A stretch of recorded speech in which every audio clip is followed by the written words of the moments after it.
Hi, Sam Tolbert, Sound of Joy Music Services, and we want to go over some of the basic techniques you can use for playing the quartet chords in the key of C. Now we're going to do some of the number system in this one, so we want you to get comfortable in finding these chords, not just in C, but in any key. So let's start off with the 1, 2, 3, 4, 5, 6. So we're going to stop on the sixth note, going to count back 5, 4, 3, 2, 1. So the 1, the 6, and go forward 1, 2, 3. So that's going to give us our A minor or our 6th chord. Now if you want to look at it like this, it's our C major 6, but we're going to remove the G. Now fingering is important because the next chord you play is going to require your hands to be in position. So I like to use the first, the third, and the fifth finger to get this chord out. But sometimes I'll switch off if I want to do an octave. But for right now, we're going to stop right here. Now that quartet sound is iconic in that it starts off a minor, goes to a major. So our major chord, counting down to the 4, would be the F, which is just shifting over one note. Shift over one note and go back to the 1. So we have our 6, our 4, and our 1. Now that's going to give you your basic quartet sound, depending upon what the song is, because sometimes they'll throw a 5 chord somewhere to bring you back to the 1. But in this case, we're going to be in the 6. So in our left hand, 1, 2, 3, 4, 5, 6. So now we've got an octave to give us that real deep bass sound, along with our A minor or our C major 6 chord.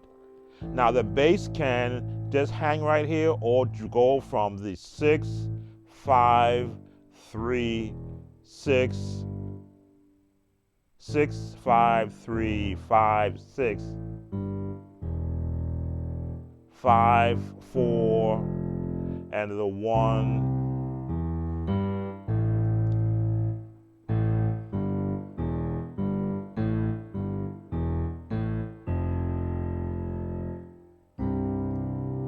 So let's throw our chord in there now. Get comfortable. Now you're going to hang right here.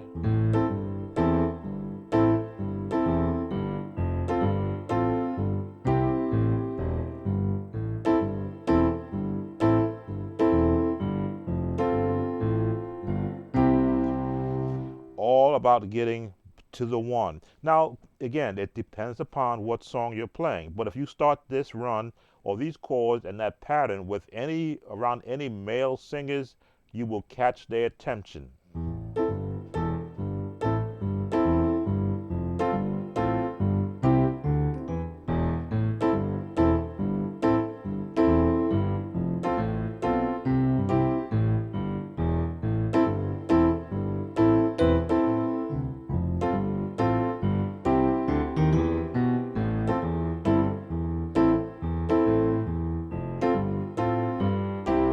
Now, of course, the left hand, I am trying different patterns.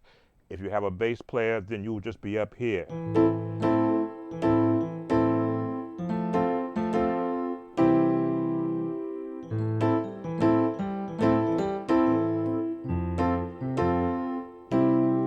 Now, as you can see, I'm resting on the 1, 2, and the 5. It could be the 1, 3, 5, which is the way that you're 1, 3, 5. Fingering, which is how you're taught the correct way. But I always say play comfortable, because it's not about the note you're on, it's the next note you want to go to. If you got this locked here, then you can't reach that from here without switching in here.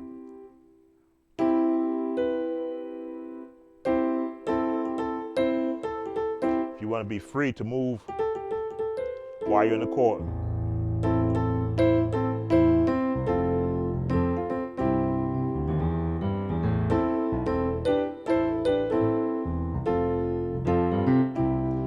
Now, because you have adjacent notes in the scale available to you, as you saw me do there, I can pick and add an additional chord to fill in the space. 1, 2, 3, 4. 1, 2, 3, 4. Or I can go 1.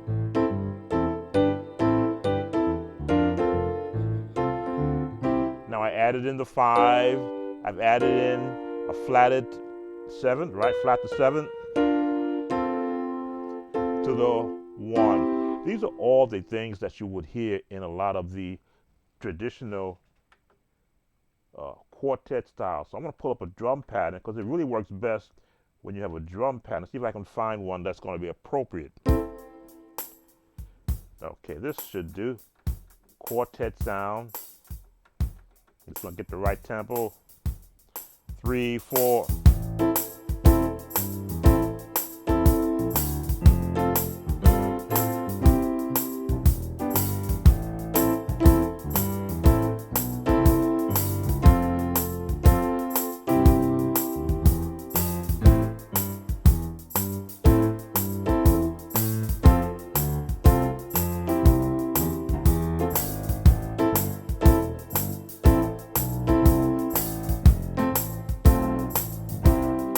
Change it.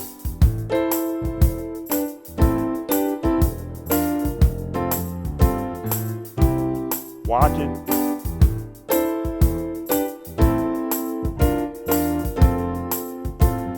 Don't slow that down.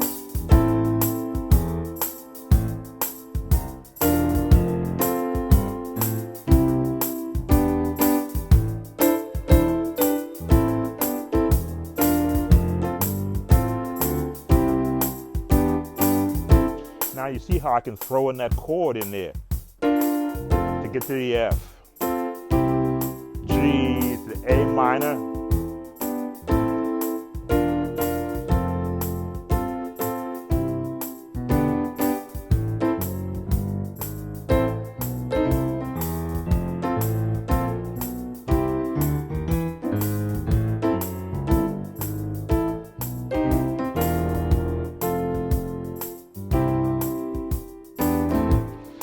So you see, as you begin to assign more chords in between where you want to go, from the 6th to the 4, you can get to the 4 from the flat 7th, and then get to the 1, or take a different path to get to your desired chord. Now, what happens is you are tracking timing, 4, 4, 3, 4, 7, 8, and one of the other crazy tempos that you might have in an actual quartet song. So everything is about timing. Now we slowed it down. I'm going to speed it up just a bit to get that real faster quartet sound. Let's speed this up. There we go.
And that is how you build your quartet chords. Take care and see you on the next lesson.